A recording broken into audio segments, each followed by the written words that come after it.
I recently watched Alexander Payne's 1999 film Election. It takes place in Omaha, Nebraska, and tells the story of a high school election and surrounding incidents from 4 different perspectives, that of Jim McAllister, Tracy Flick, Paul Metzler, and Tammy Metzler. I love everything about this film, but what sticks with me still, after numerous rewatches, is its use of voiceover. The question of what separates good voiceover from bad voiceover is a complex and ongoing discussion that I definitely don't have a conclusive answer to. What I will say is that the worst use of voiceover, and sadly what seems to be its most common use today, is as an expository vehicle. Instead of finding clever and visual ways to integrate information into the plot, it's become commonplace in modern TV and film for a voice to just tell the audience information.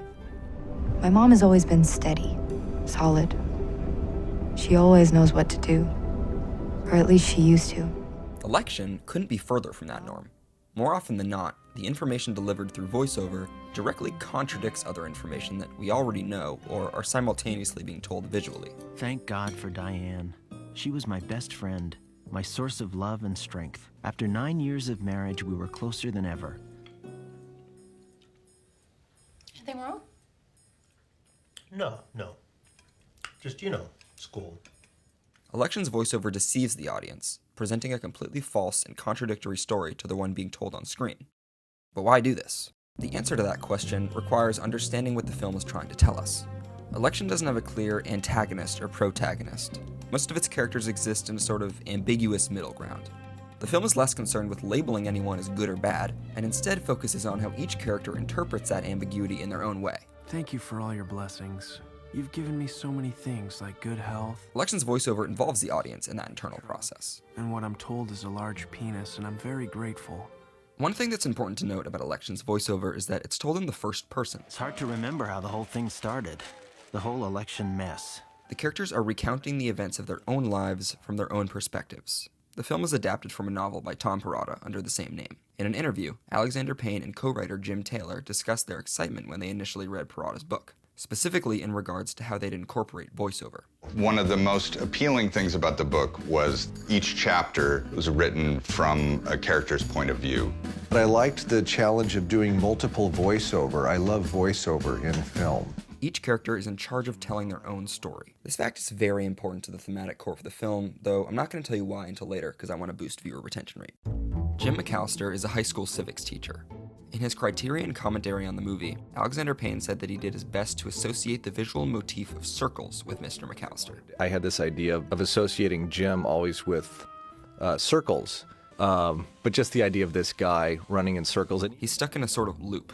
Matthew Broderick, who played this role, says this about the character. He's right beneath the surface, somewhat miserable. To cope, he deludes himself into thinking he's happy, Teaching was all I'd ever wanted to do.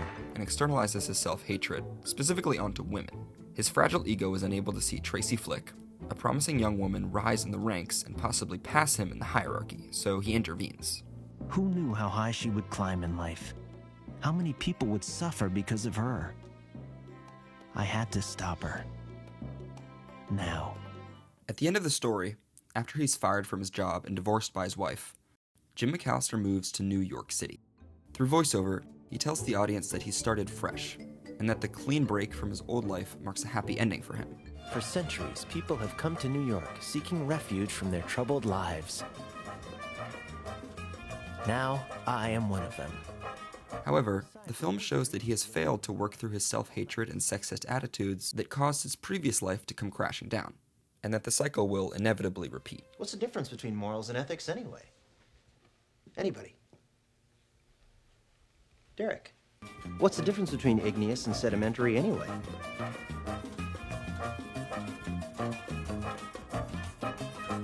Anybody? Tracy Flick begins the story as determined, hardworking, and deserving of success, in her own words. However, the audience quickly learns the true source of her extreme drive to succeed.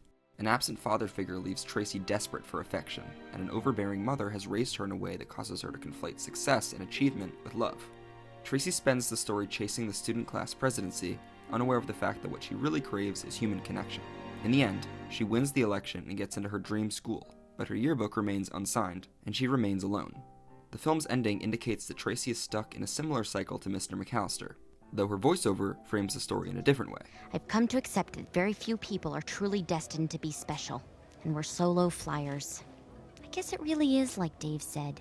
If you're gonna be great, you've got to be lonely. Tammy Metzler is angsty, rebellious, and probably lesbian. Through voiceover, Tammy professes her deep and unmoving love for her girlfriend Lisa, and her plans for their long future together. Lisa and I were destined to be together. Of all the people on the planet who had ever lived, somehow we'd found each other. It was like a miracle.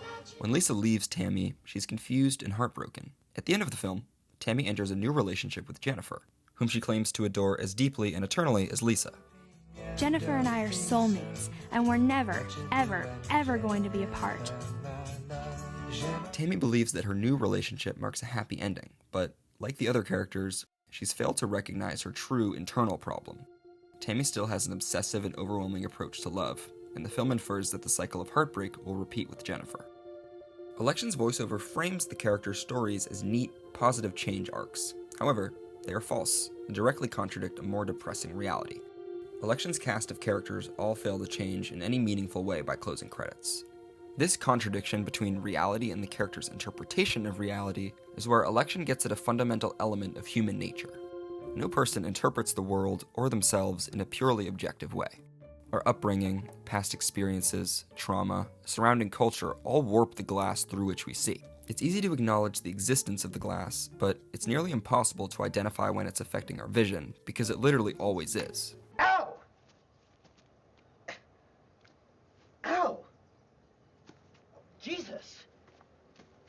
Oh, fuck! We all enter out into the swamp of moral ambiguity, each seeing through a different glass, and emerge with our own neatly packaged narratives about ourselves and the world around us. Everyone's narratives contain truth, but none are completely accurate. This is especially true of the way we see ourselves. Nobody holds a perfectly accurate self-concept. Nobody understands themselves perfectly. As a result, we become trapped in cycles, continuously plagued by the same problems, repeatedly making the same mistakes, because that warped glass doesn't allow us to see that the necessary change must come from within. In an interview for Criterion Collection, Alexander Payne puts it in his own words. What's nice about this ending for me is that it's honest in suggesting that things really don't change in our lives, that we think we've moved on, but actually we don't, or we can't, because we are who we are. And that seems very real to me. In the final sequence of Election, the characters' voiceovers shift from past tense to present tense. We can interpret this to mean that, in the film's universe, this is where they now reside. This is their respective present. Though the exact time frame varies from character to character, they all take place during a fresh period, one where the election has receded far enough into the distance to revisit mentally. That's exactly what the characters are doing through voiceover. They're not talking to the audience, they're talking to themselves. What we're hearing, overtop the actual story of Election, is the characters' memories of the events, their self-constructed, neatly packaged narratives, their lies, justifications, reasons for believing that the storm is now in the rear view, that they've entered the good times, that they finally outrun their problems once and for all.